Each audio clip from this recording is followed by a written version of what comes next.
Hello, hello. Welcome to the Pure Desire Podcast on YouTube. I am your host, Trevor Windsor. This is a weekly podcast helping you take back your life from the effects of unwanted sexual behavior and betrayal trauma. Sexual brokenness impacts us all, men and women who are stuck in shame and are unsure if healing is actually possible. Church leaders who want to help but don't know where to start. Parents who don't know how to help their kids develop sexual integrity. Wherever you're at, this podcast is for you. Through sharing stories of healing, interviewing addiction and betrayal experts, and normalizing the conversation on sexuality, we offer a clear plan for recovery and healing from the effects of unwanted sexual behavior and betrayal trauma. You have what it takes to break free, heal your relationships, and take back your life. Make sure to like, share, and subscribe to the channel. It helps us so much and really just pushes our message forward. All right, with that, let's get to this week's episode.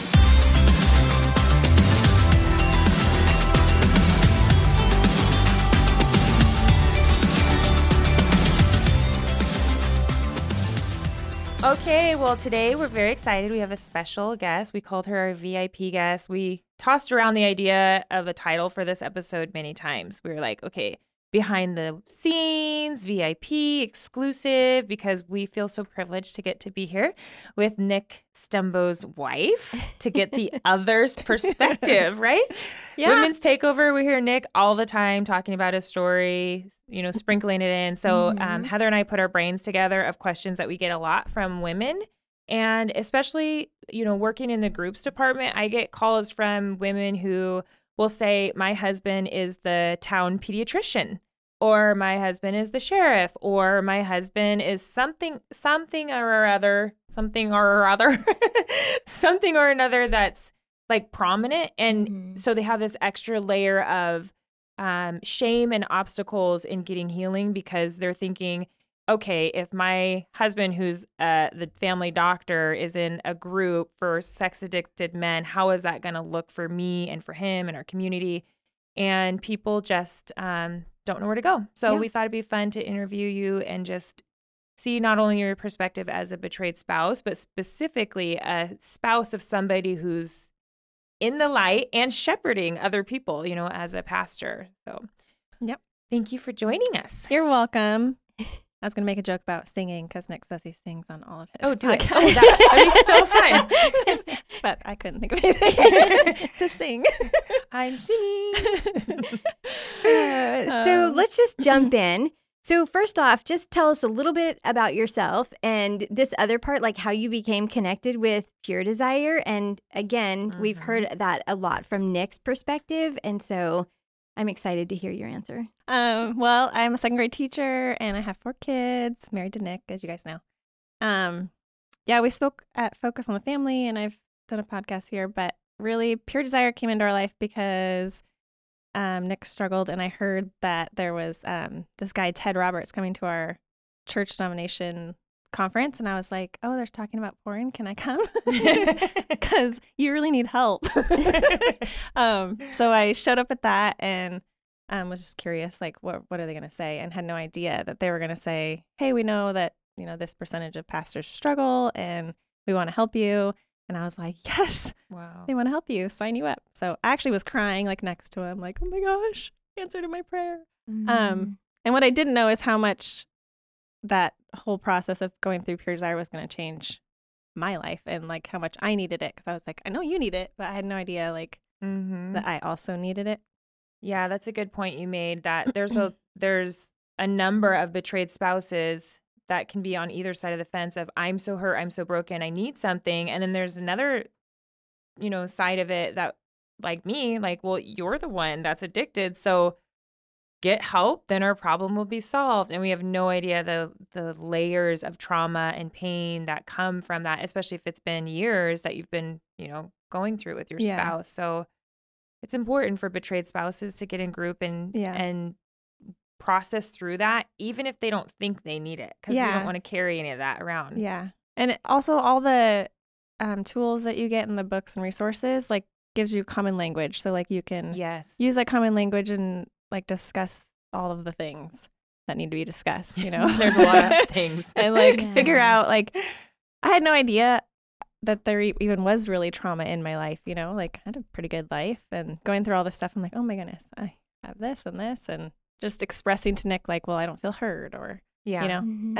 I didn't have words to put to any of my feelings or thoughts or anything until I went through Pure Desire. Or So. support. I remember support, being yeah. like, I don't ever want to be the naggy, because I was a love addict. So once I got my prize, I was like, I need to be perfect. So I even had this rule where I'd like bite the inside of my cheeks if I had something that I wanted to, like, that was annoying me. You know, I was really just training myself to be more and more passive aggressive, because I would not say anything, and then I would like slam a kitchen door or wish somebody would help me with these towels or, you know, whatever. Yeah. And so I just saw voicing your needs as Mhm. really needy. Mhm. And I didn't want to be a needy person. And then when I got in group, I'm like, oh, it's very normal, like, to have needs and have like an interdependence, not a codependence, but, you know, Mhm. that's normal. Yeah. It was very interesting to learn 4 kids later. Well, and it seems like for a lot of pastors' wives specifically, they don't necessarily, I mean, as long as it's a secret, they don't really have anybody to talk to about it. And Yeah. so Exactly. I mean, I think that that's one of the things that Pure Desire does really well is Mhm. that this isn't something that is shameful. It's just something that needs healing, and we want to heal both people in the Mhm. relationship. And so it really does give a place for wives to be with other betrayed partners who can speak that same language too, and who have a shared story, Right. which is so empowering, I think, for women. Yeah, it's a little nerve-wracking to be a pastor's wife and be like, yeah, my husband struggles with pornography. Like, Yeah. what are they going to think, you know? Right. Mhm. Oh my gosh, I know. Oh. Yes. Yeah. Many partners worry that disclosing to their kids will do more damage to the family. What was your experience with this, and how did it help your family begin to heal together? Well, I kind of think this is like a two-part answer, because when we went through Pure Desire the first time, our kids were like 7 and younger, and Luke wasn't even born yet. So he didn't get born till a year after recovery, our pure baby. Sorry.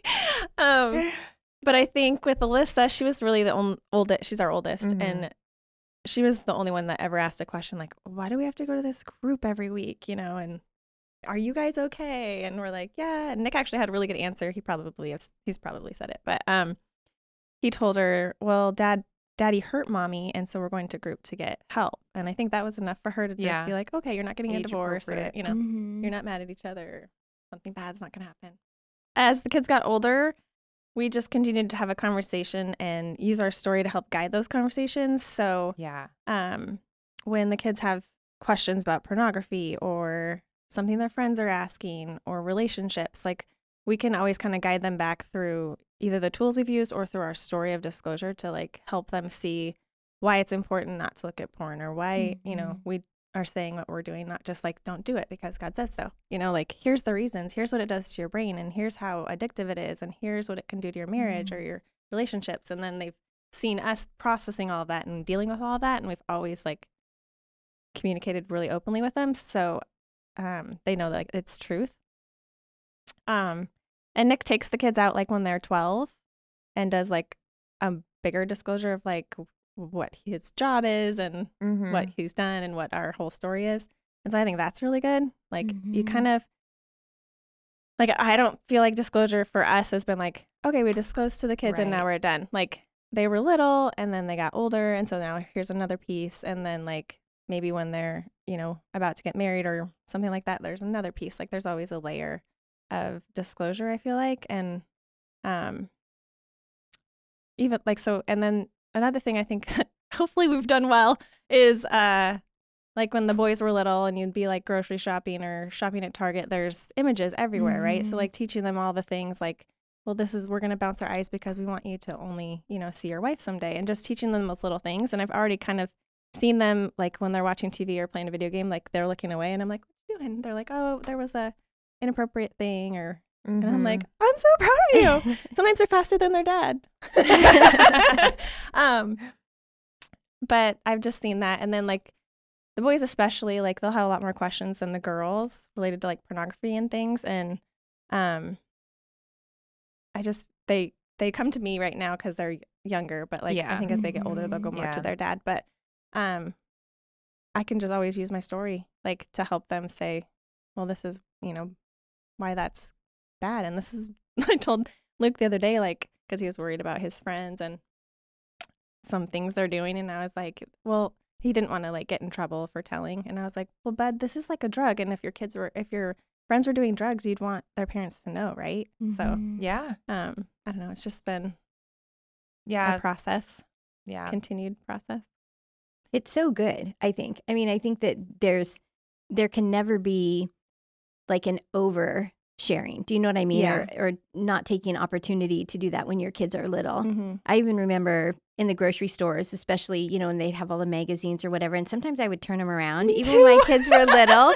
But then they would get to the age where they're like, why do you do that? And I would just say, this is inappropriate. Yeah. But then when you see them together and they're still little, but one is looking at something or they start using that language with each other, they start telling each other that it's inappropriate. I loved that as a mom because it's like, okay, this is working, even though they didn't really have a full concept of what that word meant necessarily. But still, I think that was so good for them. Yeah, it reminds me, there's this store in Spokane. I don't know if you guys have Rosars here. We have Rosars in Washington, but they have a family-friendly aisle, and it has none of the magazines, and it's like none of the gum, none of the candy, none of the magazines. It's like bananas and whatever. But it is everywhere. And so I like what you're saying is it's not disclosure. It's just that's part of your story, and you're just sharing your story and implementing it in your life and teaching your kids along the way, which is what we're supposed to do, is just teach them along the way and be real about our experiences. So it's Really everywhere. So it's good. over and over and over and over. It's not one time. Right. Yeah. It's like, oh, we're doing something Kind of new like this week. Kind of like the old-fashioned thought, like the sex talk is like a one and done. It's like, no, it's that's not like a continual thing that you just keep doing as your kids ask questions. you know? You're like constantly 'Cause how many just times making it even- an accessible thing to talk about. Right. Yeah. Mhm. And I was going to say, because even for me as an adult, I'll get out of a group, whether I'm leading a Betrayal and Beyond or an Unraveled, and I'm like, oh, I'm so glad to not be in group for a while. And then about 6 months later, I'm like, okay, maybe I need a group again. It's like, even as adults, we need constant rerouting. Yeah. Like, oh, I've been eating too much candy, I've been watching too much TV. And so we can't expect differently from our kids. So we often hear that this is a 3 to 5 year process, the healing process. So how accurate do you think this timeline is? I think it's pretty accurate, at Yeah? least in our story it was. I think the first year was super hard just because I was waiting for that shoe to drop. Like he'd, 10 years had told people, or we'd set boundaries, or what I thought was boundaries, They weren't like pure desire, good boundaries. You set restrictions. Yeah. It was just like, I'm never going there again. I don't know. But I was still really scared that it wasn't going to work. And I was still really numb. And so the first year was hard for me.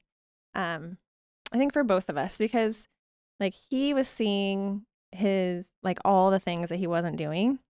But like, I only knew what he had disclosed over the time. I didn't know like every thought or everything that he was like, oh, now I'm not doing. Like that's all, in there. And so he was like feeling so proud and confident. And I was like, yeah, it's good. You're not relapsing. Okay, that's good. But I think he wanted me to be like more excited and more proud of him. Yeah. But I couldn't really see, I didn't see like this drastic change right at first in that first year. It was just like, I hope it works, but I'm still like scared that it's not going to. And then I think probably the next 2 and 3 years, just going to group and leading groups is really what provided more healing, because I was able to like process all of the things with other women who were also sharing in the same things. And Nick and I just like communicated a lot more. Like I thought we were good communicators before Pure Desire. I was like, we are such good communicators. And then we went through Pure Desire and I'm like, oh, we were terrible communicators. Like you didn't know anything I was feeling or thinking. And the first year also had a lot of secrecy. Like the church didn't know, my family didn't know, my friends didn't know, and you're the pastor's wife. So it's like, why are you crying? Oh, I just really moved by that song. Not, we're going through this really hard thing. So that was really hard. And so like the second year when the church knew and family and friends knew and I felt supported, I think I was able to finally like, okay, like this is going to work. And the shoe didn't drop. So then it was like, okay, this really does work. And the hope just kept building and building. Another thing we like to do is talk about the faster scales. So like before Pure Desire, it was like, how you doing? Oh, I'm good. But really like not good. Like he just hadn't like, he was good enough. They didn't feel like he had to tell me good. Right. Yeah. I'm not at the bottom. Then like the faster scales gave us a better like, where are you at on your faster scale, and helped me see, as long as he wasn't like way down at the bottom, like, okay, we're good. And then him being in group was like another layer of like, I can trust that he's in a group and that they're helping him. And it was just another layer of helping me heal, because I didn't have to be his accountability partner. He had that, and I felt like it was working. And that's what I could see. I could see that he was dedicated to his group, that we were going through the Pure Desire counseling, which was super helpful. And I was learning a lot, and I could see, little changes over the course of those years. And then trust was built because the shoe didn't drop, guys. Yeah. Yeah, that's so good. And I can relate to, you just, if you have a fairly decent relationship, even with problems, but you haven't learned all of this stuff, you don't know how to connect your thoughts and feelings, or even how to articulate that, then, John and I said the same thing. Oh, we don't need to go to that stupid marriage group. We could probably teach it. And like, here we are, like our marriage is falling apart under the surface. And I had no idea, because I didn't know. John never confessed to me off and on like Nick did with you.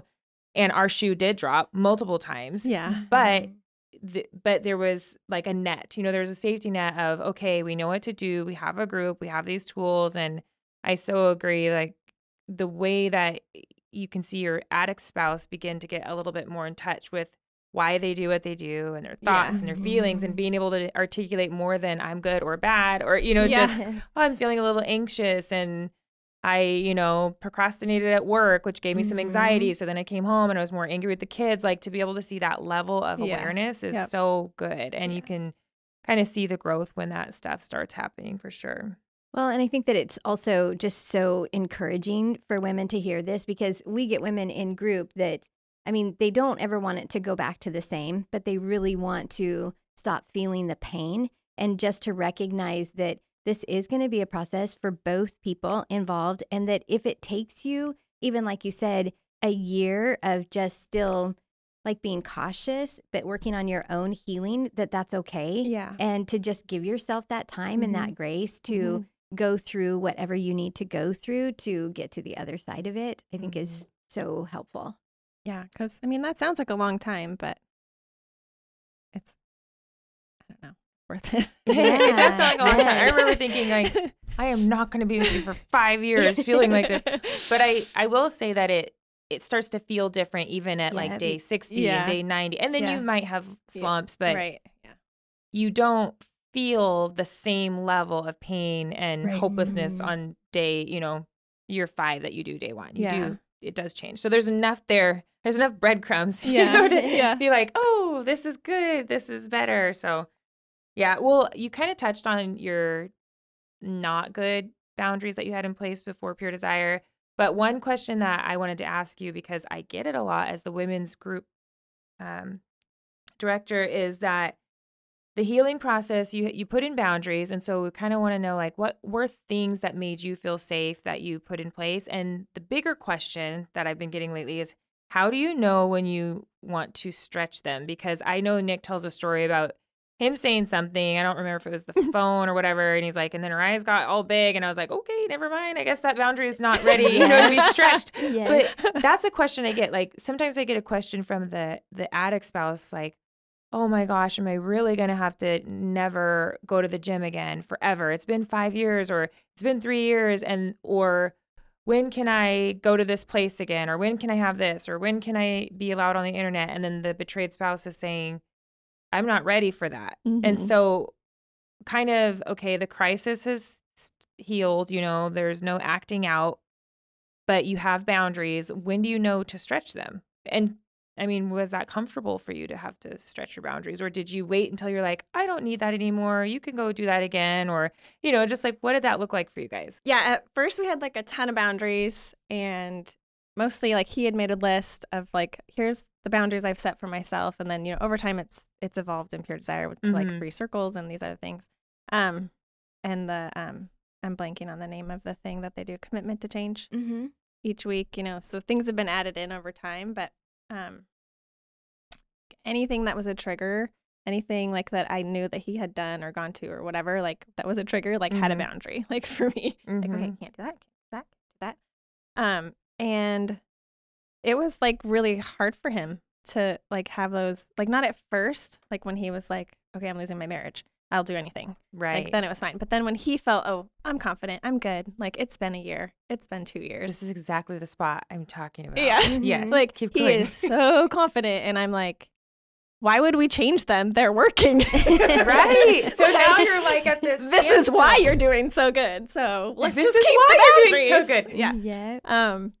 So that's how I felt for, I don't have like a or memory of like, here's the timeline of like, oh, this was the day I was fine with all the boundaries. But we did throughout the first 5-7 years, revisit him every once in a while when he was getting confident and wanted to like break one, or if he broke one, I'm like, hey, that's a boundary, but there's a consequence for that. We would talk about like, well, why do I still need that? Or do I still need that? Can we adjust it somehow to like give him a little, flexibility, but also so I still feel safe. So over time, we've kind of adjusted them. A few of them have like totally gone away. And some of them, I think, like for a while, it was like, you will always be in a group. And I think he's mostly been in a group every year since, maybe multiple groups, but I've let him have a couple of groups off here and there. Like, okay, you're kind of stressed out right now. Take a year off.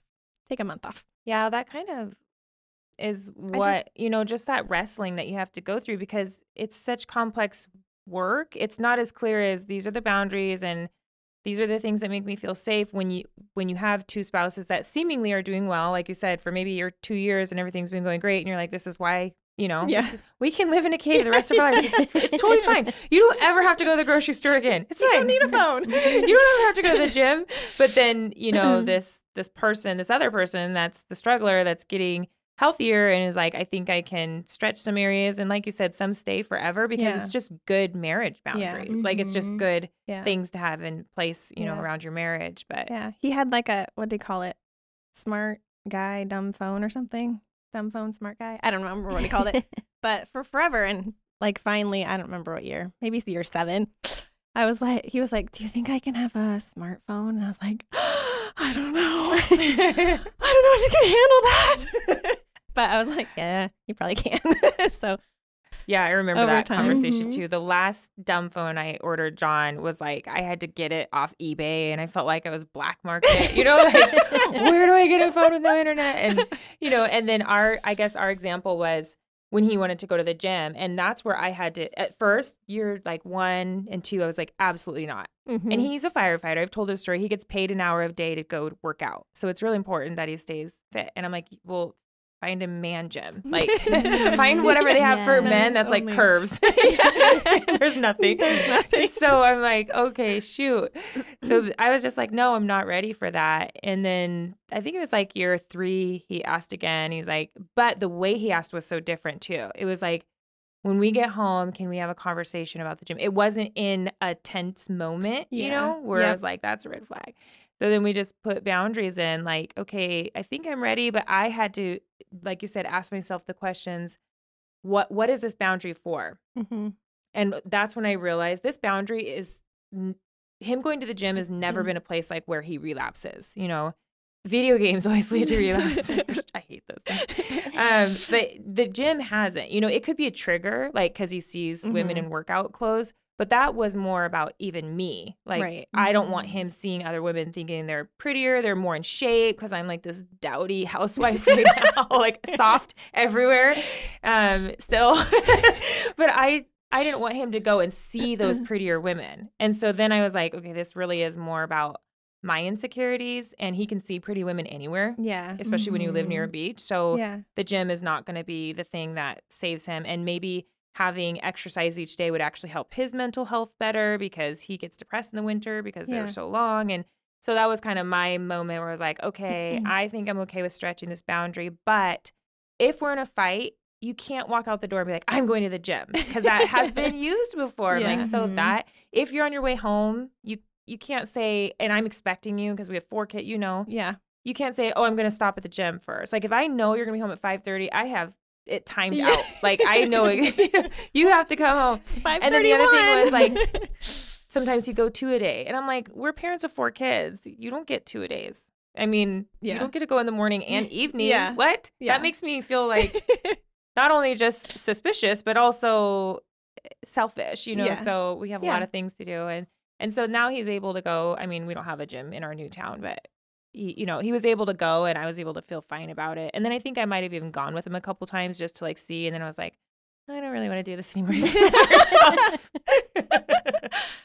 Yeah, and I think it's important. Like, boundaries help the betrayed spouse feel safe. Like, it's something that they can have and hold on to and access, and you guys can talk about, and it can be flexible and changing. But like, it's something that really helps you like feel safe. Like, okay, I know he's doing these things, and so I can trust the process. That is good. So many of us at Pure Desire, we've gone through the healing process, and we've actually watched our healing spill over into other areas, like in our relationships and the way we parent and in these different areas. So for you, in your situation, how did you see that happen in your healing journey?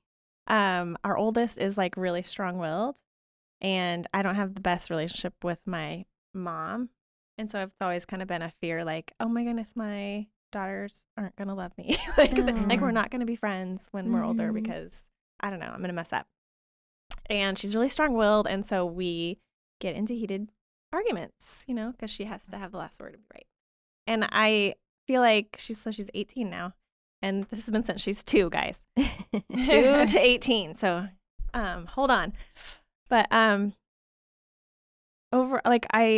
feel like the tools that Pure Desire gave me that I didn't have before is like, I always just shoved my feelings down. Like, I just like, I'll just have my feelings, and the next day everything will be fine, because that's what I grew up seeing. Like, like they'll say mean things or whatever, and then you just move on the next day, and nothing happened. And so I didn't want that to be our story. And Pure Desire gave me like, okay, I went in, you can go in after, and I talked to her, apologize, like, hey, and I even use words like, when you said this, it tapped into my trauma of origin timeline when, I'm not feeling heard or listened to or lied to, and then, we're able to talk through it with a better language, I guess. And she knows our story.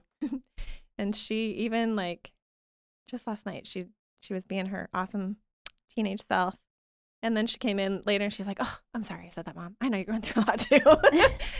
So like, oh, that's great. Yeah. I feel like we're going to be friends. You will be friends. I definitely have seen it with the kids, like just talking with them, some of the things that I've learned. We've also used the faster scale with the kids to like, hey, where are you guys at? Not a ton, but like they've come to us with questions about something. I can't remember exactly what, and we're like, you know what, there's a good tool that we use in Pure Desire, and it's called this faster scale. It's, you can stay in restoration with God and know where you are. With my parents, I feel like I didn't really know how to talk to them about hard issues, and my relationship with my mom is a little rocky, and I just was able to like set boundaries with them. Like, these are healthy boundaries, and this isn't wrong to have these with you. And whether they want to like participate in them, that's up to them. But I, was able to sit with my mom a few years ago and like just stay there. And when she, she just wanted to like give up because we weren't coming up with an answer, I just kept like, well, I'll just stay here till we can figure something out. Like, I just felt like I was more calm in the situation because of going through Pure Desire, and had like a voice. And I wanted to be heard, even though maybe she didn't hear me. I'm not sure how that went. But they've kind of struggled with this whole disclosure story. And I think it's been really hard on them, like, to handle. Well, and I think you bring up a good point, because we can only have control over ourselves and our own story. And so you're saying this is how I've used these tools to learn, from my own childhood. And now I'm able to apply some of these things to how I'm parenting my child. And I want it to be different, and apologizing is different, and being verbal about areas you've made mistakes, which is something you didn't get experience. And you see that working, with Alyssa. And I see that working similarly with my twins. But then you have this other family over here where if they're stuck or not receptive, that's also not your fault, you know? So now you put in tools of how do I keep myself safe or, sane, or, whether that's somebody that's not safe and you have to cut ties off, and you're at least learn the tools to do that. Or your situation with your parents sounds so similar to mine with one of my family members, where it's like, I will continue to maintain relationship, but I know because of how badly they can hurt me with their words and actions that it will kind of look like this. And I'll make sure I have these kind of like escape plans, and, depending on where they're at, you can't have, but then like with my mom, I use those same tools and seen so much growth in her and our relationship. And so now she's a safe person. This family member's not. So either way, going through the process of healing and figuring out your own needs and what you need as a person and as a family and a mom, you're able to apply them regardless, however, how other people respond. When I was in a group, the gals and I did one of the exercises in the book where like they stand in as my parents and I get to share. I think the proxy. Yeah. Proxy. Thank you. I knew you would know, Ashley. I know everything. I know. I'm like, it's been a while and I can't think of this word. But yeah, we did the proxy, and I didn't do that with every group. The ladies didn't want to, and I was like, yeah, because it's kind of an optional. Like, yeah, but this group was like, oh, we are doing it, and I was like, oh gosh, so outside of my comfort zone. This is the best group ever. But it was so great because I don't know that I'm ever going to be able to talk to my parents and feel heard and understood and have them say that they're sorry, or like to have that reconciliation and forgiveness, which I am so wanting, because I feel like that's what the Bible asks us to do. And so that was like super healing for me. Like I almost feel like it happened for real, even though it was like a stand-in. And I know you can do that. Like one of the gals' dads had passed away, and she needed to, reconcile some things. And it was like really, really good. That's one of my favorite tools now. It is. That is so great. I was just going to say, we did stuff like that in the grief release class too that I took. And I think some people need that. Like if you have a relationship that's not going to heal, even if it's your spouse, you may need Betrayal and Beyond and to put some weeks into like a grief release. Yeah. Because it's a loss. Yeah. It's a loss you want, but you also don't have control over. Yeah. Yeah. That is a really good tool. And I think that that's just telling about the power of healing, is that the healthier that we get, I think the more we recognize unhealthy relationships, and that possibility that those other people, they might not ever be to a place where they want that kind of healing, but that still means that I need healing for myself, and that might mean that I lose that relationship. Yeah. Which is a hard reality. It is really hard. Yeah. Thank you for that. That's so good, because I've seen that healing, when we get healing, like Heather said, it does it goes downward to our kids and upward to our parents, and it has the ability to really break those generational curses, but sometimes not, because we can only control ourselves. But speaking from a pastor's wife perspective, what, if any, were some extra obstacles? You kind of touched on this earlier. And if somebody's listening and they do have that husband that's in maybe a more public position, a judge, a doctor, a teacher, something that adds that level of, oh, this person provides care and, teaching to other people, what would you say to encourage them, or how can you share about how you kind of got over that hurdle? I mean, I think definitely being in the limelight or spotlight or whatever leadership position, there's always going to be extra obstacles, because people put you on a pedestal and they expect you to be perfect, and your kids to be perfect, and everything to be perfect, and nobody's perfect in a glass house. No, but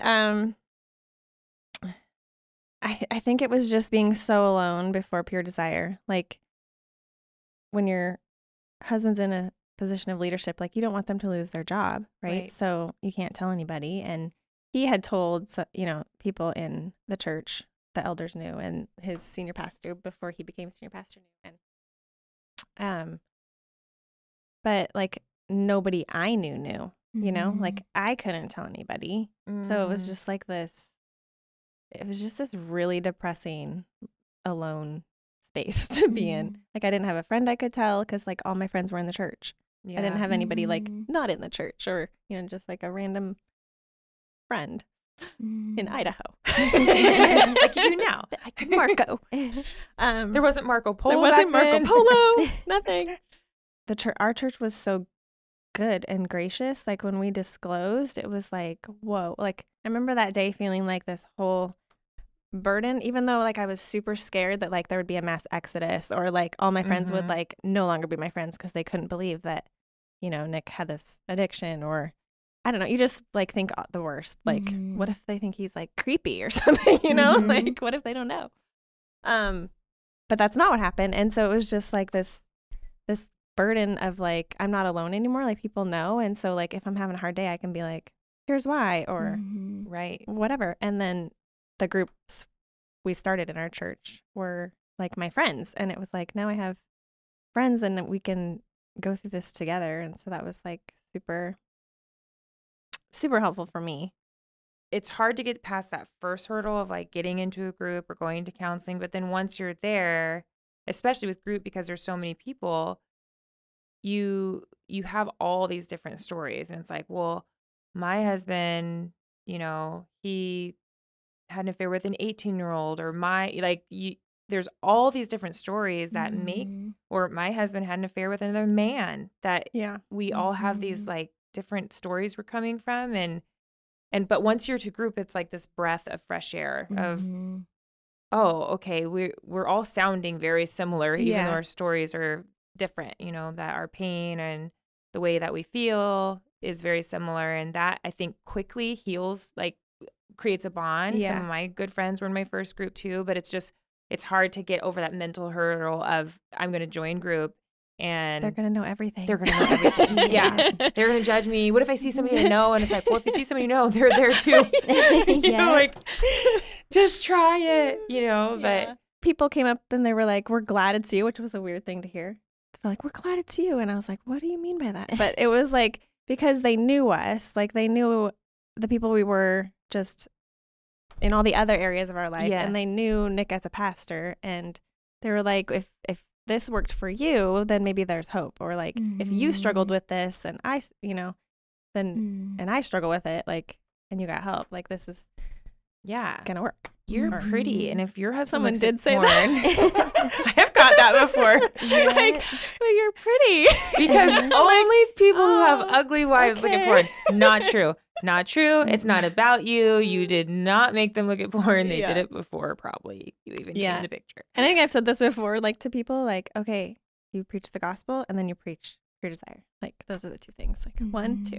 That's what I like that. With that same question of, you know, what obstacles do you face as a pastor's wife? If you are a pastor's wife, then that means that you're likely still in, you know, you may be still in the ministry. So get yourself, like you guys did. Nick went outside of the church first for group, which was safer for him, and then bring it back like you guys did. You know, and know, just like we know with our families, once we get healthy and we present, this is what I need to feel safe and stop experiencing your abuse. They may either receive that, they may leave, and that we can't control. And so going and getting help, whether it's through counseling, we have the Pure Desire Leaders Program, you know, or going to a group. And then once you and your spouse own your story and you're ready, then you bring it back to your church, and just know some people may leave, but the people who don't are going to be so thankful. And then from that point on, it's just regular fabric in the church. It's just regular conversation. So then I would imagine somebody in the audience or in the congregation, if they have a husband, regardless of their position, would at least feel comfortable to maybe go to the pastor's wife or somebody else that's, you know, talked about it. Yeah. But it's scary. So we've kind of touched on this a little bit already, but were your friends and family supportive during your recovery and healing process? And then also, do you have any words of encouragement for those who might not have support outside of their Pure Desire group? Yeah, we did have a lot of friends and family that were super supportive. But like I did kind of mention earlier, I think the hardest one to deal with was my parents. I think they just like were really mad at Nick for hurting their daughter and couldn't really get past that. And they couldn't what was hard was they didn't think about it in like for me or for Nick, but like kind of turned it more back on themselves and were like upset. I don't like it was a personal attack on them. And I'm like, this isn't about you. This is about me. So that was really hard because I just expected parents, like what would I do if my kids like came to me? But maybe it's because I have all this healthy healing like knowledge. But like I would want to be there for them, like and offer grace and forgiveness and love and all the things because they're, believers. And that's just been really hard to not have that from them. I think my dad is more so, but like not to have their words of like, hey, we're praying for you, or we've been married now longer without addiction than we have with addiction, but I still feel like my mom is so angry at Nick, and so that's really hard. I don't know if that answered the question, but other people, like my mom's sisters, they're like, oh, we're so proud of you, you're doing such a great ministry. And so I think just like you're gonna have people in your life, family, friends, who are gonna affirm you, and you're gonna have family and friends that are not gonna understand, or they're gonna be upset, or maybe they're dealing with their own thing, and so it like is a trigger or something for them. But just to like, I've been trying really hard to do like, just take all the positive things and try to really speak those out, and like those are truth, like that's what's true, and the negative ones just be like, okay, Lord, this is yours. Like take that one. And then I've really liked in the new book that I did with my last group, those like daily gratitude things, just to keep in mind, like, well, what am I grateful for? Because we can't control others. I think it was good because you talked about you don't have an expectation, basically, because we can't, you know, people are either going to support you or they're not, but you still have to just own your story and get healthy. And sometimes that does come at a cost. So I think that's a realistic expectation, because we do have betrayed spouses that don't get the support that they need or want from either their side or their husband's side. And that's just a reality. So if you can kind of have that healthy dose of reality, not to scare you, but like some people are not going to support you guys in what you're doing. And that's okay. Like you still have a lot of good things going on. So. Yeah. Michelle, tell us your final words. The one thing that will help and heal and offer hope to all. Wow, that's a loaded question. I think I would encourage you all to give yourself grace. That, like I said earlier, the timeline isn't the same for everyone. And just because I have found healing in 2 years doesn't mean it's not going to take you 5. Or just because, Nick didn't relapse over and over and over during our recovery, like it doesn't mean that if your husband or wife does, like that it's not going to work. Yeah. Just like stick with the process. The process works. It's hard work, but I feel like if you dive in and just really, really like do all the hard things that it requires and communicate over and over and over, because your husband can't read your mind. I know we all want them to believe that they can, but they can't. To just, the Pure Desire program works. And I think that the biggest thing for me also, and probably for Nick too, is like we went through the program and then we led others in the program. And I think because I was numb the first, year, maybe 2, like then leading other groups, I was like, like stuff started to sink in because I was no longer like in that like the shoes, like that panic stage. I was able to like heal, and it took a few years. So that's really good advice for the betrayed spouse and the addict. That when you go in, you're in crisis. There's so many things you're thinking about. Are we even going to make it? How how are we going to tell everybody?